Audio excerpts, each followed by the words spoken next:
பரிசுத்த வேதாகமத்தில் பவுல் பிரசங்கிக்கும் பொழுது பிசாசின் தந்திரங்கள் நீங்கள் அறியாதவைகள் அல்லவே என்று சொல்லுகிறார்.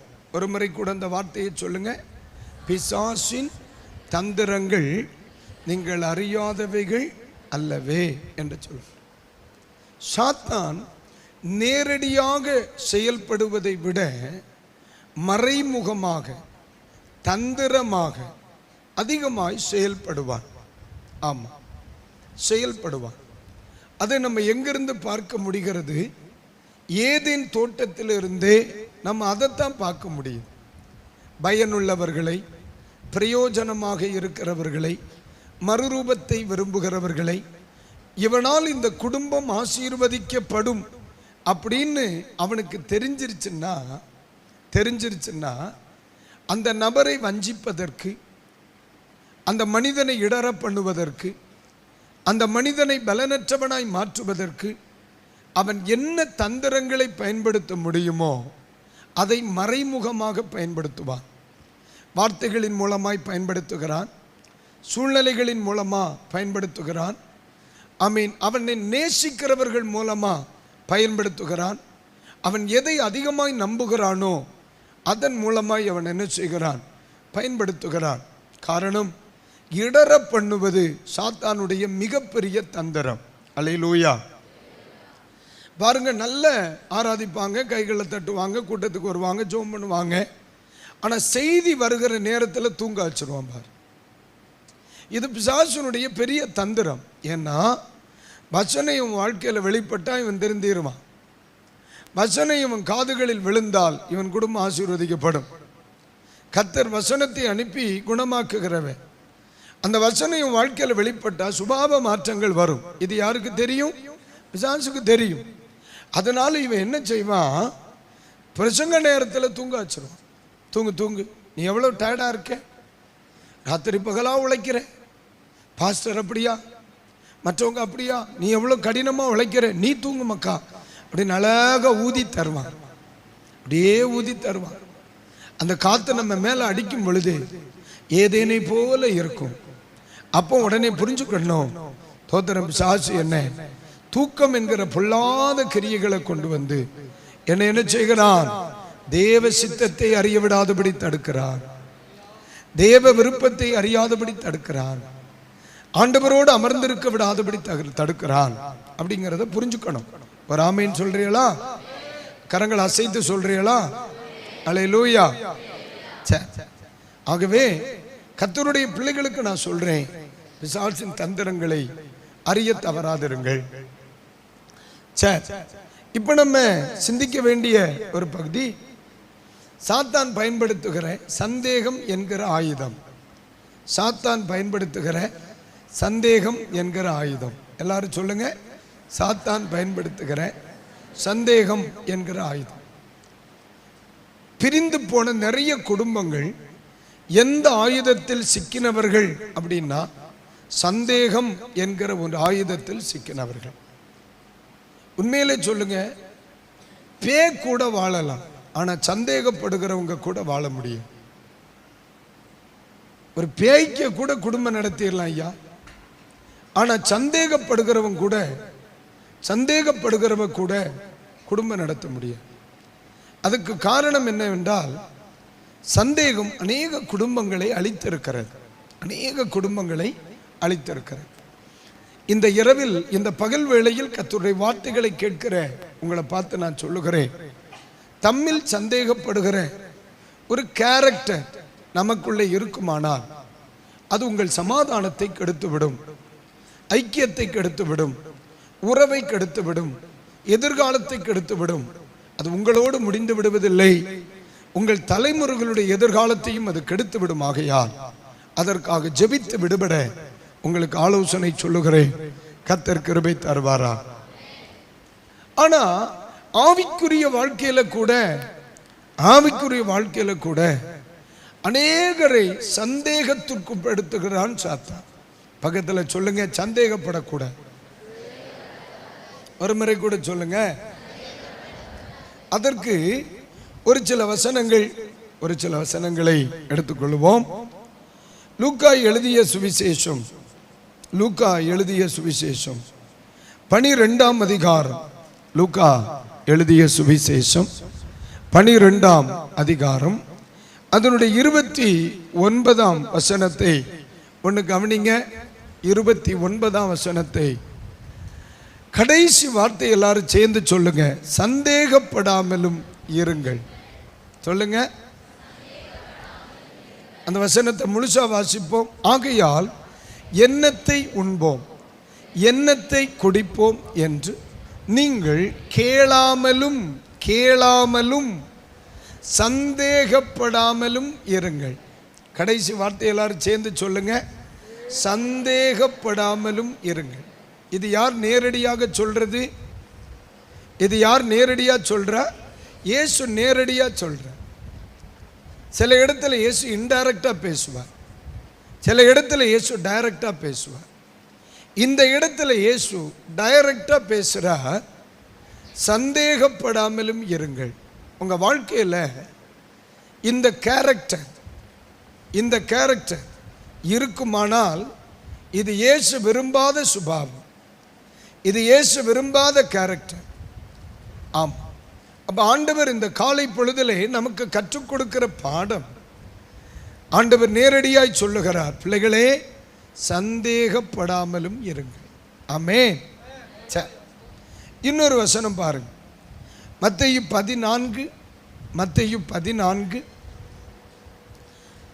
14 அதனுடைய 31 டிஸ்பிளே பண்ணுங்க.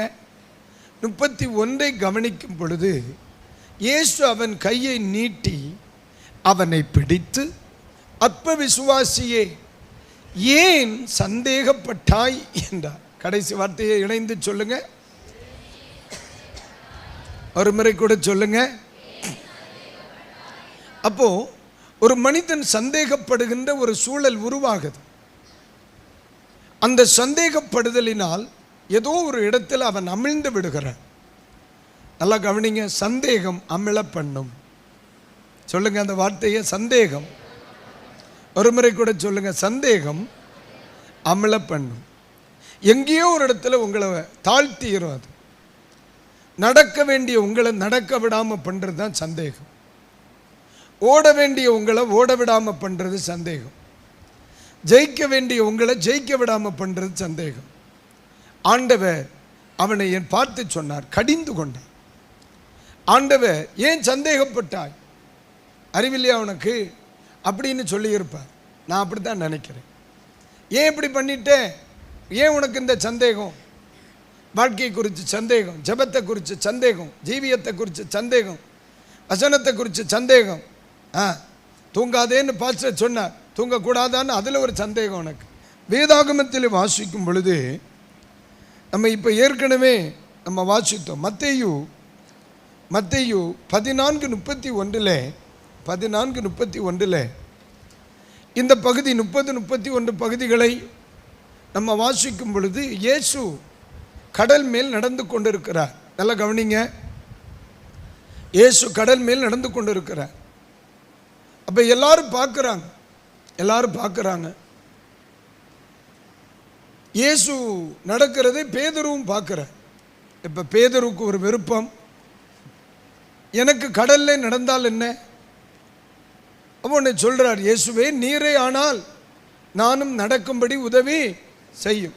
இது விருப்பம், விண்ணப்பம், எதிர்பார்ப்பு.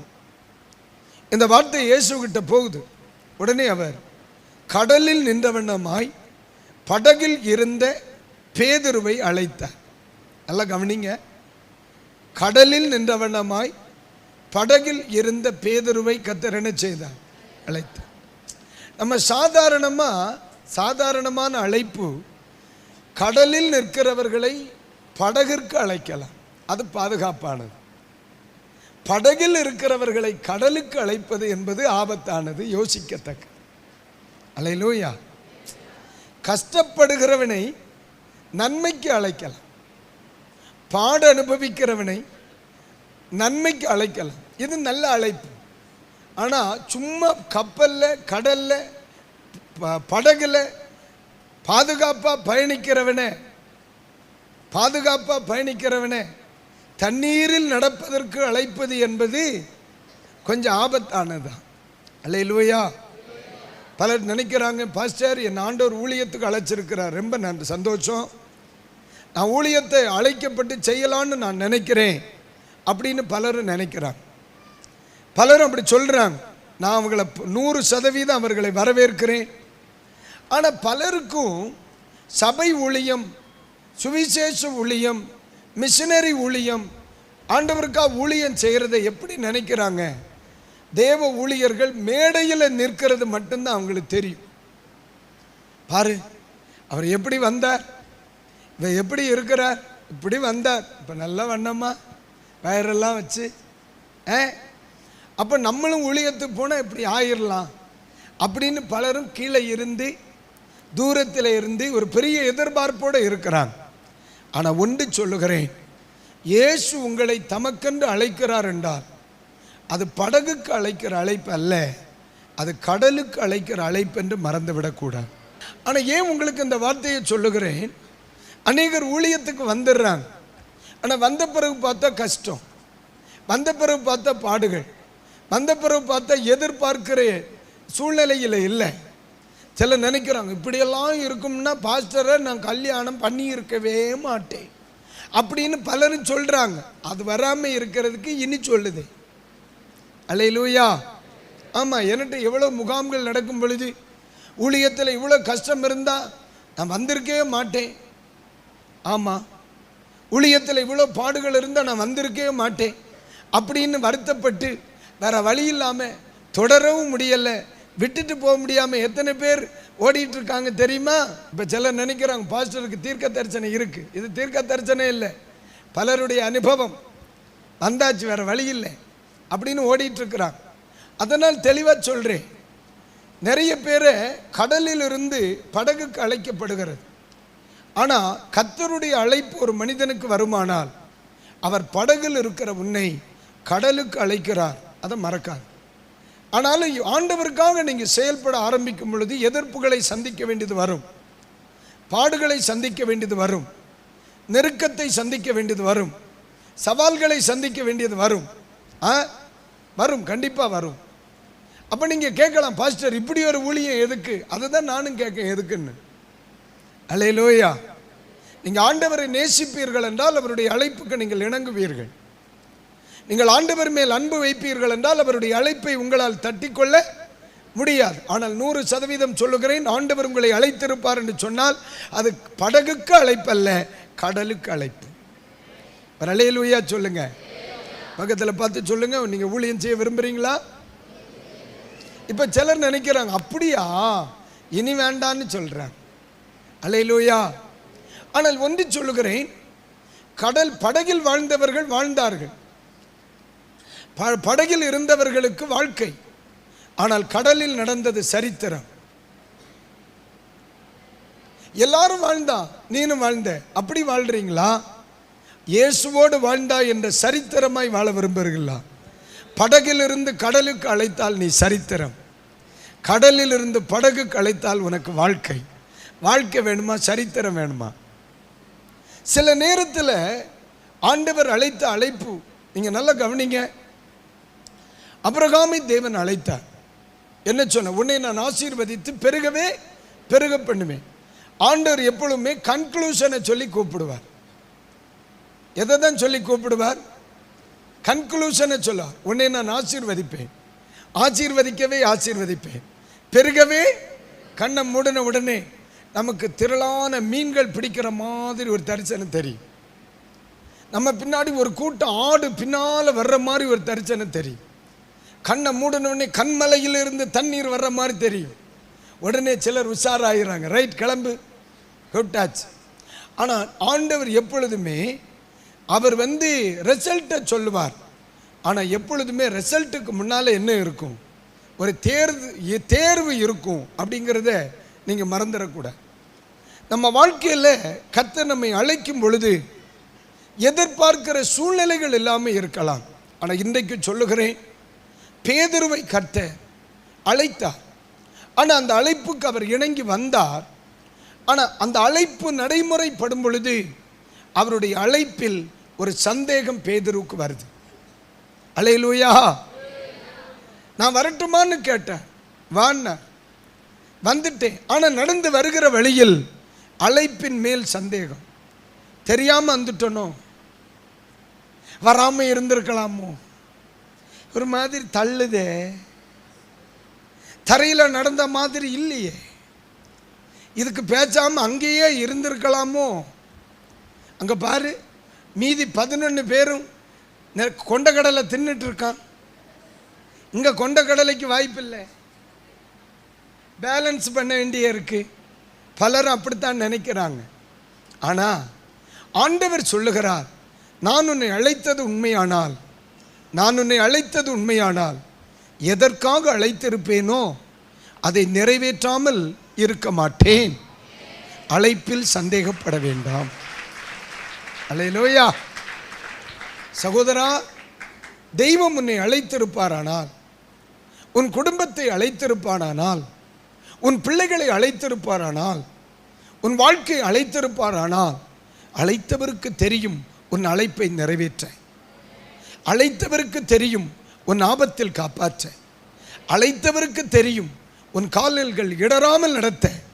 அழைப்பை குறித்து சந்தேகப்படாதே, அழைத்தவர் துக்கப்படுவார். எல்லாரும் சொல்லுங்க, அழைப்பை குறித்து சந்தேகப்படாதே, அழைத்தவர் துக்கப்படுவார். ஒரு நாளும் அழைப்பை குறித்து சந்தேகப்படாதே, அழைத்தவர் துக்கப்படுவார். அழைப்பிலே திடமாக இரு, அழைப்பில் சந்தேகம் வேண்டாம். சிலர் நினைக்கிறாங்க, பாஸ்டர் நான் நினைக்கிற மாதிரி ஊழியம் வளரலை, நான் நினைக்கிற மாதிரி நான் ஊழியத்தில் பிரகாசம் இல்லை, அதனால ஆண்டவர் என்னை அழைக்கவில்லையோ. நம்ம எதிர்பார்க்கிற மாற்றங்கள் வாழ்க்கையில் வராத உடனே நமக்கு எதுக்கு மேலே தான் சந்தேகம் வருது? அழைப்பின் மேலே தான் மக்களை சந்தேகம் வருது. பலருக்கு அப்படித்தான். இன்னும் ஜெபிக்கிறத அவங்க விரும்பலை, இன்னும் கிருபையில் வளர்ந்தா வளர்ச்சி வரும், அது அவங்களுக்கு தெரியல. உடனே அவங்க எதை தான் சந்தேகப்படுறாங்க? கர்த்தர் என்ன அழைக்கலையோ, ஆண்டவர் என்ன கூப்பிடலையோ, ஆண்டவர் தான் இந்த சித்தத்தை என் வாழ்க்கையில் வைக்கலையோ என்று அழைப்பை குறித்து சந்தேகப்படுகிறான். அன்பான பிள்ளைகளே, அழைப்பை குறித்து சந்தேகம் வேண்டாம். அழைத்தவர் சரியாகத்தான் அழைத்தார், சரியாக நடத்துவார், அதிசயங்களை காண்பீர்கள். அல்லேலூயா. அழைப்பில் நடப்பது சரித்திரமாய் முடியும். சொல்லுங்க அந்த வார்த்தையை சொல்லுங்க. அழைப்பில் நடப்பது சரித்திரமா முடியும். ஒருவேளை நீங்க நடக்கிற பாதை வேணும்னா தடுமாற்றம் நிறைந்த பாதையா இருக்கலாம், விரும்புறதற்கு எதிர்மறையான பாதையா இருக்கலாம், ஆசைப்பட்டதற்கு எதிர்மறையான பாதையா இருக்கலாம். ஏன் இப்படி இருக்கு? என் வாழ்க்கை ஏன் இப்படி இருக்கு? ஏன் இப்படி தடுமாற்றம் இருக்கு? ஆண்டவர் சொல்லுகிற, கவலைப்படாதே, இந்த அழைப்பின் முடிவு சரித்திரமாக தான் இருக்கும். இன்னைக்கு காலையில் கர்த்தர் சில பிள்ளைகளுக்கு சொல்லுகிறார், பாதையை பார்க்காதே, அழைத்தவரை பார். கடந்து செல்லும் பாதையை பார்க்காதே, அழைத்தவரை பார். அழைத்தவர் கையெட்டும் தொலைவில் தான் இருக்கிறார். அழைத்தவர் கையெட்டும் தொலைவில் தான் நின்று கொண்டிருக்கிறார். அவர் ஒரு நாளும் மூழ்கடிக்க விடவே மாட்டார். அழைத்தவர் அழைப்பை நிறைவேற்ற உண்மையுள்ளவர். அழைப்பில் சந்தேகப்படாதே. சத்தமா ஆமீன் சொல்லுங்க. பக்கத்தில் 2 பேரை பார்த்து சொல்லுங்க, உங்க அழைப்பில் நீங்க சந்தேகப்படாதீங்க. ஆமீன். அப்ப நீங்க கேட்கலாம், பாஸ்டர் அழைப்பில் சந்தேகப்பட்டா என்ன நடக்கும்? ஒன்று, அழைத்தவர் மேல சந்தேகம் வந்துடும். நீ அழைப்பில் சந்தேகப்பட்டேன்னு, அழைத்தவர் மேல சந்தேகப்படுவேன். அழைத்தவர் மேல சந்தேகப்பட்டா நம்ம வாழ்க்கையே தீந்து. அழைப்பில் சந்தேகப்பட்டா கூட அழைத்தவரை பிடிச்சுக்கிடலாம். ஆனா அழைப்பில் சந்தேகம் வந்தா அது நம்ம எங்க டிரான்ஸ்ஃபர் பண்ணி விட்டுரும்? அழைத்தவர் மேல் சந்தேகப்பட்டுரும். தோத்திரம். யோவானுக்கு ஒரு சந்தேகம் இருந்து, வர வேண்டியவர் நீர்தானா இல்லது வேறொருவர் வர காத்திருக்கணுமா? அழைச்சவர் மேல சந்தேகம் வந்துருடா. பாருங்க, அழைப்புல மேல சந்தேகம் வந்தா கூட அடுத்த தரிசனத்தில் நம்ம பிடிச்சுக்கிடலாம், அடுத்த விசேஷ கூட்டத்தில் நம்ம பிடிச்சுக்கிடலாம், அடுத்த உபவாச கூட்டத்தில் அழைப்பை மறுபடியும் புதுப்பிக்கலாம். ஆனா அழைச்சவர் மேல சந்தேகம் வந்துருச்சுன்னு வைங்க, தோத்திரம் ஜோலி முடிஞ்சுன்னு அர்த்தம். அதனால அழைப்பை சந்தேகப்பட வேண்டாம், அது உங்களை அழைத்தவரை சந்தேகப்பட வைக்கும். ஒரு அல்லேலூயா. 2, அழைப்பிலே சந்தேகப்பட்டால் அழைத்த நோக்கம் நிறைவேறாமல் போய்விடும். அழைத்த நோக்கம் நிறைவேறாமல் போய்விடும். ஒரு ஆமீன் சொல்லுங்க. அல்லேலூயா. சரி, அழைத்தவர் உங்க கூடவே இருக்கணும் நீங்க ஆசைப்படுறீங்களா பிரதர்? ஆசைப்படுறீங்களா? அப்ப அழைப்பை சந்தேகப்பட்டுறாதீங்க. உங்கள் ஆண்டவர் அழைச்ச நோக்கம் நிறைவேறணும்னு நீங்க ஆசைப்படுறீங்களா? அப்போ அழைப்பை சந்தேகப்பட்டுறாதீங்க. முதல்ல சாத்தான் உன் வாழ்க்கையில் ஆண்டவர் வச்ச பிளான் நிறைவேறாம இருக்கணும்னா அவன் என்ன செய்வான் தெரியுமா? உங்க அழைப்பின் மேல் அவன் சந்தேகத்தை கொண்டு வருவான். உங்களை ஆண்டவரை விட்டு பிரிக்கணும்னு அவன் நினைச்சிட்டான்னா அவன் முதல்ல உங்க அழைப்பின் மேல் அவன் சந்தேகத்தை கொண்டு வருவான். அதனால கர்த்தர் இந்த காலை பொழுதிலே நம்மை பார்த்து சொல்லுகிறார், அழைப்பை உறுதிப்படுத்திக் கொள், அழைப்பை உறுதிப்படுத்திக் கொள், அழைத்தவரை உறுதியாய் பிடித்துக் கொள். ஆண்மை கர்த்தருடைய அழைப்பு மாறாது. ஒரு சும்மா நீங்க இந்த அழைப்புல சந்தேகம் வராம இருக்க என்ன செய்யணும்? இந்த அழைப்புல சந்தேகம் வராம இருக்க என்ன செய்யணும்? இந்த அழைப்புல அம்மா பாச்ச எனக்கு வருது, அடிக்கடி வருது. இப்ப பேசினது கத்தரோ பேயோ? போன வாரம் கோயிலுக்கு போனப்போ என்கிட்ட பேசின மாதிரியே இருந்து எனக்கு தானோ என்னவோ. சில நேரங்களில் அழைப்பின் மேல என்ன வந்துருது? சந்தேகம் வந்துருது. பேதுருக்கு ஏன் சந்தேகம் வந்துச்சு அழைப்பின் மேல? நம்பர் 1, அழைப்பில் சந்தேகம் வராமல் இருக்க வேண்டுமானால் அழைத்தவரை விட்டு உன் பார்வையை விலக்காமல் இருக்க வேண்டும். நம்பர் 1, உன்னை அழைத்தவரை விட்டு உன் பார்வையை விலக்கி விடாதே. எப்படிங்க? பேசுங்க பேசுங்க, சத்தமா பேசுங்க. அழைத்தவரை விட்டு உன் பார்வையை விலக்கி விடாதே. அழைத்தவரை விட்டு கர்த்தர் என்ன சொல்ற? இங்க அப்படித்தானே நடந்துச்சு. கர்த்தர் ஆண்டவர், கர்த்தர் ஆண்டவர். பாருங்க, ஆபிரகாம் 25 வருஷம் காத்திருந்தார். அவருடைய பார்வை ஆண்டவரை விட்டு விலகாமல் இருக்கும்படி அப்பப்ப வந்து ஆண்டவர் முகத்தை காட்டிட்டு போவார். கேரு, உன்னை அழைச்சவர் நான் தான், அப்படியே தான் இருக்கு போட்டா சரி. அடுத்த வாரம் மறுபடியும் வருவார். ஆபிரகாமே நல்லா இருக்கியா? ஆமா. உன்னை அழைச்சவர் நான் தான், ரைட், பாத்தியா? ஆனா அழைச்ச நோக்கம் நிறைவேறல. அழைச்ச நோக்கம் இருக்கீங்களாடே? கேரு, நீங்க ஒன்னு உட்கார்ந்து இருந்தா அடிக்கடி இவர் ஸ்டான்லி பாஸ்டர் சொல்லுவார், கூட 2 பாயிண்ட் கூட பேசுவேன். இன்னைக்கு 10 பாயிண்ட் கொண்டு வந்தேன். ஒத்த பாயிண்ட்ல தான் நிக்கேன். மொத்தம் 9 பாயிண்ட் மிச்சம் இருக்கு. ஏற்கனவே சூடா இருக்கு, சிக்கிருவே சிங்காரம். நல்லா கவனிங்க, நான் சொல்றது உங்களுக்கு புரியுதா இல்லையா? அப்பப்ப வந்து நான் தான் உன்னை அழைச்சேன், நான் தான் உன்னை அழைச்சேன், ரைட். அப்ப அழைச்சவரை விட்டு பார்வை விலகாது. அடுத்து 2-3 நாள் கழியும்போ பாட்டியம்மா வீட்டில் சோரம் பொங்கி வீட்டில் வச்சுட்டு சொல்லும், ஓய் கேட்டீரா, வயசு 90 ஆச்சு உமக்கு, எனக்கு 70 ஆயாச்சு, இன்னும் வரும் வரும் வரும்னு சொல்லி நீர் ஒரு மாதிரி அப்படின்னு பாட்டி இருந்து கிருன்னு சொல்லும். நம்ம ஊர் பாட்டிகள் இப்போ எப்படின்னு தெரியல, ஆனால் அந்த ஒரு பாட்டிகள் இப்படி தான் இருந்திருக்காங்க. உடனே ஆபிரகாமுக்கு ஒரு சின்ன சலனம் ஏற்படும். என்ன சலனம்? ஒருவேளை என் மனைவி சொல்வதை கேட்கலாமோ, வயசு 90 ஆச்சே, வயசு 80 ஆச்சே. இப்போ அழைப்பின் மேலே ஒரு சந்தேகம் வருது, அழைப்பின் மேலே சந்தேகம் வருது. அதனால ஆண்டவர் என்ன செய்வார்? அப்பப்போ வந்து கேரு, நல்லா இருக்கியா, வா, அது என்ன நட்சத்திரம் இது போல ஆகுவேன்னா ஆப்போம். ஆனால் ஒன்றும் நடக்காது. அப்போ ஆண்டவருடைய கவனம் என்ன? அழைக்கப்பட்டவர்கள் அழைத்தவர் மேல் உள்ள பார்வையை விலக்கி விடக்கூடாது. அந்த வார்த்தையில ரொம்ப கவனமா இருக்கணும். அந்த வார்த்தை வாழ்க்கையில் ரொம்ப கவனம். சரியாப்பா? அழைக்கப்பட்டவர்கள் அழைக்கப்பட்டவர்கள் மேல் வைத்த பார்வை பிசகி விடக்கூடாது. எப்பொழுது பார்வை பிசகிற்றோ அப்புறம் பேதுருவால ஒரு அடி கூட எடுத்து வைக்க முடியல, எடுத்து வைக்க முடியல. அதான் பிரச்சனை. இன்னைக்கு நிறைய பேர் ஏன் தடுமாறுகிறார்கள்? அழைத்தவரின் மேல் இருந்து பார்வை விலகிவிட்டது. அழைத்தவர்கள் மேல் இருந்து பார்வை விலகிவிட்டது. ஆமா, அதான் உண்மை.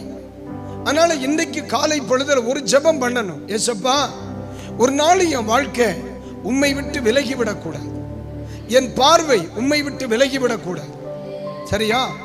அந்த பார்வை ஆமென் நம்மை விட்டு விலகினது, ஆண்டவரை விட்டு விலகினது அப்படிங்கறத நீங்க எப்படி அடையாளம் காணலாம்னா, யார் உலகத்தின் பிரச்சனைகளை குறித்து அதிகமா பேசுறாங்களோ அவர்கள் தேவனுடைய பார்வையை விட்டு, தேவன் மேலுள்ள பார்வையை விட்டு தங்களை விலக்கி கொண்டார்கள் என்பதற்கு அடையாளம். மக்களை ஒண்ணு புரிஞ்சுக்கோ, ஆண்டவர் பேரில் பார்வை விலகவில்லை என்று சொன்னார், அதிகமா உன் வாயில கர்த்தர் பெரியவர், கர்த்தர் நடத்துவார், கர்த்தர் பாதுகாப்பார், கர்த்தர் கைவிட மாட்டார், கர்த்தர் சொன்னார், கர்த்தர் செய்வார், இப்படிதான் பேசுவான். இப்படி எந்த விசுவாசி பேசுறானோ அவனை உடனே பளிச்சுன்னு புரிஞ்சுக்கிடலாம், இவன் பார்வை ஆண்டவரை விட்டு என்ன செய்யல. சொல்லுங்க, ஆண்டவரை விட்டு என்ன செய்யல. காலையில வந்தா கேட்பான், கர்த்தர் நடத்துவார் பிரதர், வீட்டுல என்ன இருக்கு, ஒன்னே இல்லை, பின்ன கர்த்தர் நடத்துவார். அப்ப வாயில இப்ப பாசிட்டிவாவே பேசுவான்.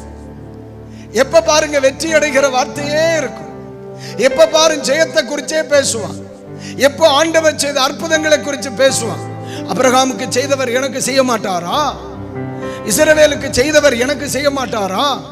தானியேலுக்கு செய்தவர் எனக்கு செய்ய மாட்டாரா? பரிசுத்தவான்களுக்கு செய்தவர் எனக்கு செய்ய மாட்டாரா? ஏன்னா ஆண்டவர் பேர்ல பார்வை சரியா இருக்கும்னா அவனுக்கு உலகத்தின் பிரச்சனை பெருசா தெரியாது.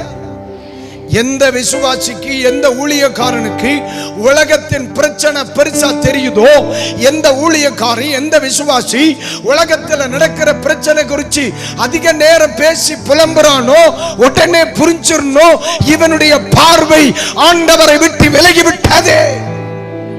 என்ன ஒரு மௌனமா இருக்கிறீங்க? அல்லேலூயா. உங்களை நீங்க நல்லா கவனிச்சு பாருங்க. ஆனா சில பிள்ளைகளை பாரு, கஷ்டம் இருக்கு, பாடுகள் இருக்கு, நெருக்கம் இருக்கு. ஆனா சொல்லுவான், தேவ மனிதனாகிய தோத்திரம் சரி, யோபுனுடைய சரித்திரத்துல படிக்கிறோம், எல்லாம் இழந்த பின்பும் ஆண்டவரை குறித்து என்னதான் சொல்லுகிறார்? என் மீட்பர் உயிரோடு இருக்கிறார்.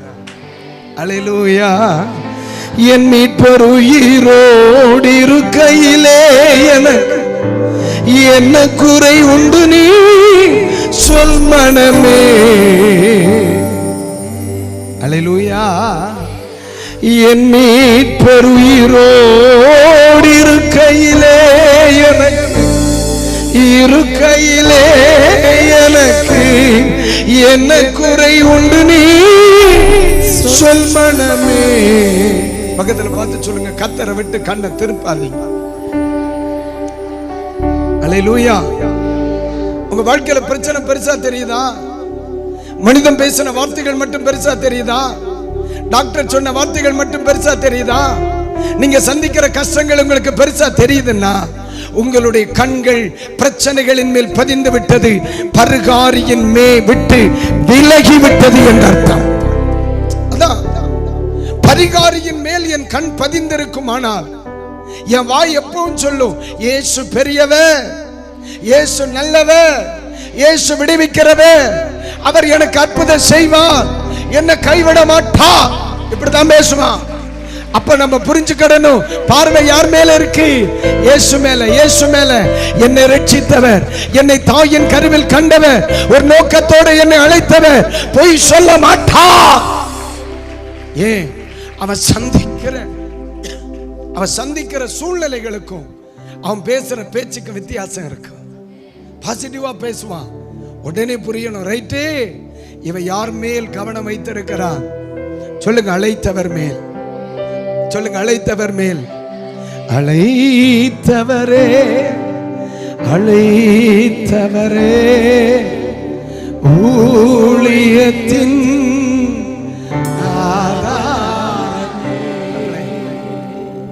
சந்திக்கிற பிரச்சனை எவ்வளவுதான் பெருசா இருந்தாலும் அதை விட பெரியவர் தான் உங்களை அழைத்தவர். எத்தனை பேருக்கு ஆமென் சொல்ல முடியும்? எவ்வளவு பெரிய பிரச்சனை தெரியுமா பாஸ்டர்? எவ்வளவு பெரிய கஷ்டங்கள் தெரியுமா? நான் சந்திக்கிறது எவ்வளவு பெரிய பிரச்சனை தெரியுமா?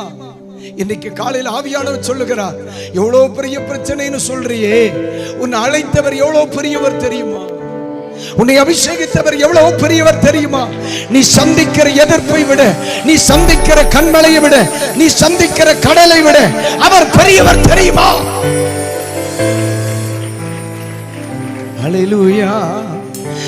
எத்தனை நிந்தைகள், எத்தனை தேவைகள் என்னை சூழ நின்றால் உம்மை பார்க்கிறேன். சொல்ல முடியுமா பிரதர்?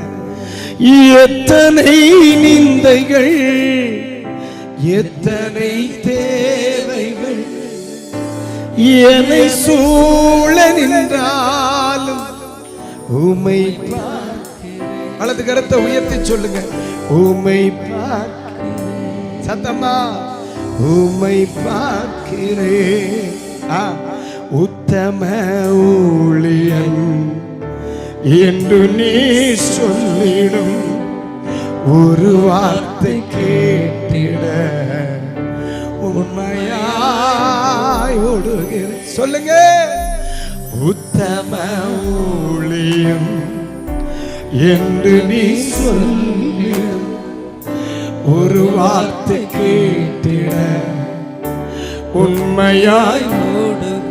கைகளை தட்டி அழைத்தவரே, அழைத்தவரே என் ஊழியத்தின் ஆதாரமே. அழைத்தவரே, அழைத்தவரே ஊழியத்தின் ஆதாரமே. வீணான புகழ்ச்சிகள் எனக்கு இங்கு வேண்டாமே, பதவிகள் பெருமைகள் ஒரு நாளும் வேண்டாமே. ஊழிய பாதையில் ஒன்று மட்டும் போதுமே, அப்பாவும் கால்களில் சுவடுகள் சொல்ல முடியுமா? ஊழிய பாதையில் ஒன்று மட்டும் போதுமே, அப்பாவும் கால்களில் சுவடுகள் போதுமே. அழைத்தவரே, அழைத்தவரே. அப்படியே அந்த பாட்டில இணைந்து கொள்ளுங்க. அழைத்தவரே, அழைத்தவரே ஆதாரமே. அல்லேலூயா. ஒரு பாட்டு பாடும் பொழுது யாரோ பெர்க்மேன் செய்யா பாட்டு பாடுறோம்னா, பெர்க்மேன் செய்யா பாட்டை நான் பாடுறேன்னு நினைச்சு பாடப்படாது. நம்ம பாட்டை நம்ம பாடுறோம்னு பாடணும். அவர் பாட்டை நான் பாடுறேன்னு சொன்னா அடுத்த வீட்டுல நம்ம நுழைஞ்ச மாதிரி இருக்கும். நான் பாடுறது என் பாட்டை நான் பாடுறேன்னா நம்ம வீட்டுக்குள்ள நம்ம நுழைஞ்ச மாதிரி இருக்கும். நம்ம எப்ப எந்த வார்த்தை வரிகளை சொல்றோமோ அதை நம்ம வரிகளா மாறிடணும். நான் சொல்றது புரியுதா இல்லையா? அப்பந்தான் அந்த ஆராதனை ஆசீர்வாதமா இருக்கும், அந்த ஆராதனை மகிமையா இருக்கும். நம்ம யாரோ ஒருவருடைய பாட்டை நான் உட்காந்து பாடுறேன்னா அந்த பாட்டு உங்களுக்கு நல்லாவே இருக்காது. நீங்க எந்த பாட்டை பாடுறீங்களோ அது உங்க பாட்டுன்னு நினைச்சுக்கிடுங்க. நினைக்கிறதுக்கு என்ன காசா கொடுக்கணும்? அந்த பாட்டுக்குள்ள அப்படியே நுழைஞ்சிட வேண்டியதுதான். அல்லேலூயா. அழைத்தவரை விட்டு கண்களை விலக்கி கொள்ள வேண்டாம். சொல்லுங்க, விளக்குனா சந்தேகம் வந்துடும், விளக்குனா சந்தேகம் வந்துடும், பயம் வந்துடும், திகில் வந்துடும், துக்கம் வந்துடும், கால் முங்கிரும். அதான் ஆண்டவர் சொல்றார், அழைத்தவரை விட்டு கவனத்தை திருப்பாதே. ராமேன் சொல்றீங்களா? அல்லேலூயா. இரண்டாவதாக, உன் அழைப்பில் நீ சந்தேகப்படாமல் இருக்க வேண்டுமானால், ஆமென், ஸ்தோத்திரம், உன்னை சந்தேகப்படுத்துகிறவர்களை நெருங்க விடாதே. எப்படிங்க? உங்களை தடுமாற பண்ணுகிறவர்களை உன் பக்கத்தில் நெருங்க விடாதே. உன்னை இடற பண்ணுகிறவர்களை உன் பக்கத்தில் நெருங்க விடாது. உன்னி அவனை துரத்து, இல்லைன்னா நீ விலகு. ராமே, ரொம்ப வருஷத்துக்கு முன்னால குடிச்சிட்டு இருந்தோம். இப்ப ரொம்ப நாளாச்சு குடியை நிறுத்தி.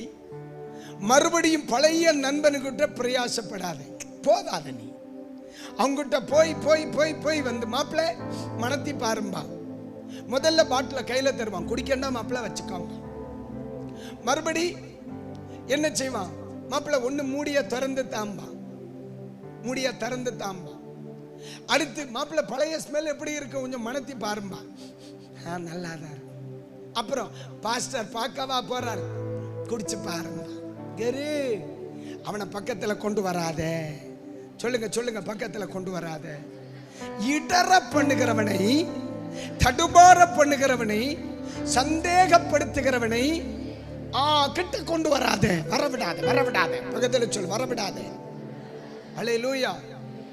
ஹாய் மெசேஜ் வந்த உடனே பிளாக் பண்ணு, வரவிடாத.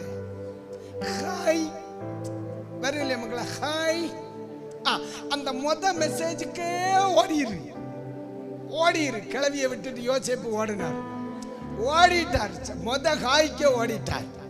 விட்டுறாத, ஏன்னா இவருக்கு தெரியும், இவனை நெருங்க விட்டா, இவனை நெருங்க விட்டா என் அழைப்பு பிச்சுக்கும், இவனை நெருங்க விட்டா என் மேல உள்ள அழைப்பு தடுமாற்றம் உண்டாயிரும். தடுமாற பண்ணுகிறவனே, சந்தேகப்படுத்துகிறவனே, ஒரு நாள் உன் பக்கத்துல விட்டாத. அல்லேலூயா சொல்லுங்க. ஆமா, விடாத விடாத. மற்ற பிடி பிடி. சந்தேகப்படுத்துறவனை விடாத, தைரியப்படுத்துறவனை பிடின்னு ராமேன்னு சொல்லுங்க. உங்களை பலப்படுத்துகிறவங்களை பிடிச்சுக்கோங்க. புரியுதா உங்களுக்கு? அம்மே நீங்க நல்லா சொன்னீங்க. இதை குறித்து நம்ம பேசணும், நிறைய பேசலாம் மக்களே. இப்ப கோலியாத்தை கொல்லணும்னு யாருக்குள்ள வேகம் வருது? தாவீதுக்குள்ள வேகம் வருது. இவருக்கு தெரிஞ்ச ஆளு யாரு? அந்த அந்த கேம்ப்ல அண்ணன் மட்டும்தான். இப்ப நம்ம நினைக்கிறோம் தோத்திரம், அன்னை ஆல்ரெடி மினிஸ்ட்ரி ஃபீல்டுல இருக்கிறார். அண்ணன் எங்க இருக்கார்? மினிஸ்ட்ரி ஃபீல்டுல இருக்கார். என்னை கூப்பிட்டு ஐடியா தருவார், தம்பி நீ நல்லா மினிஸ்ட்ரி பண்ணு, ஊழியம் பயங்கரமா வளரும், தரிசனத்தை கத்த தந்தார், கிளப்புன்னு சொல்லுவார். நினைச்சா அண்ணன் கூப்பிட்டு சொல்ல, கேரு ஏற்கனவே பல மாசங்கள் நின்று போராட முடியாம போராடி, ஊழியத்தை கட்ட முடியாம கட்டி, வாழ முடியாத வாழ்ந்து, என் பிள்ளைக்கே கல்யாணம் லேட் ஆயிட்டு இருக்கு, நீ வேற உள்ள வரேன்றியா? தோத்திரம். இப்படி அல்லேலூயா. இவர் என்ன செய்யறார்? தம்பிய என்கரேஜ் பண்ணல, டிஸ்கரேஜ் பண்ணார். இவர் என்ன நினைச்சார்? அண்ணன் ஏற்கனவே ஃபீல்டுல இருக்கிறவர், தம்பி இறடா மக்களே சாவனாவே அப்படின்னு சொல்லுவார். இவர் நினைச்சா இருக்கிற காத்தையும் திறந்து விட பாக்குறான். பிரதர் நாங்கெல்லாம் மினிஸ்ட்ரியில ரொம்ப கஷ்டப்படுத்தோம், நீங்களுமா வரிய, ரொம்ப கேர்ஃபுல் பிரதர், இருக்கிறதையும் தீந்து பிரதர். அதுதான் உன்னை தடுமாற பண்ணுகிறவனை, உன்னை பலகீனப்படுத்துகிறவனை பைபிள் அழகா சொல்லுது, அவன் அபினதாவை விட்டு விலகினான். இருக்கா இல்லையா? Glory to God. சொல்லுங்க அல்லேலூயா. அடுத்த வார்த்தை, உன்னை தடுமாற பண்ணுகிறவர்களை கிட்ட நெருங்க விடாத. சொல்லுங்க, நெருங்க விடாதீங்க. சொல்லுங்க, நெருங்க விடாதீங்க, நெருங்க விடாதீங்க. இயேசுவின் நாமத்தினால அவிசுவாசிய நெருங்க விடாது, அவிசுவாசிய நெருங்க விடாது. நிறைய பேருடைய பிரச்சனை என்ன தெரியுமா மக்களே? வாரத்துக்கு ஒரு நாள் நீ ரட்சிக்கப்பட்டவனோட இருக்க, வாரத்துக்கு 6 நாள் துன்மார்க்கன் கூட இருக்க, வாரத்துக்கு ஒரு நாள் நீ ஆலயத்தில் இருக்க, வாரத்துக்கு 6 நாள் தெய்வத்தை அறியாத அவிசுவாசியோட இருக்க. நான் சொல்லுது உனக்கு புரியும் நினைக்கிறேன். உனக்கு ஏன் ஆண்டவர் மேல சந்தேகம் வந்து, உனக்கு ஏன் ஆவிக்குரிய சபைகள் மேல சந்தேகம் வந்து நினைக்கிற? நீ பழகின எல்லாருமே ஆண்டவரை வெறுக்கிறவங்க, ஆலயத்தை வெறுக்கிறவங்க, பரிசுத்தவான்களை வெறுக்கிறவங்க, ஆராதனை வெறுக்கிறவங்க. நீ வெறுக்கிறவன் அல்ல, நீ வெறுக்கிறவனாய் மாற்றப்பட்டவன். இன்னைக்கு பகல் வேளை சொல்லுகிறார், நீ யாரோடு, அதாவது ஒரு நீதிமான் சொன்ன ஒரு வார்த்தை, உன்னுடைய சிநேகிதன் யார் என்று நீ எனக்கு சொல், நீ யார் என்பதை நான் உனக்கு சொல்லுகிறேன். அதான் இன்றைக்கு அருமையான பகல் பொழுதிலே பரிசுத்த ஆவியானவர் சொல்லுகிறார், உன்னை பலகீனப்படுத்துகிறவனை விலக்கு மக்களே. கர்த்தரை விட்டு பார்வையை எடுக்காத. எந்த சூழ்நிலையில் நடந்தாலும் ஆண்டவருக்காக, கர்த்தருக்காக. அல்லேலூயா.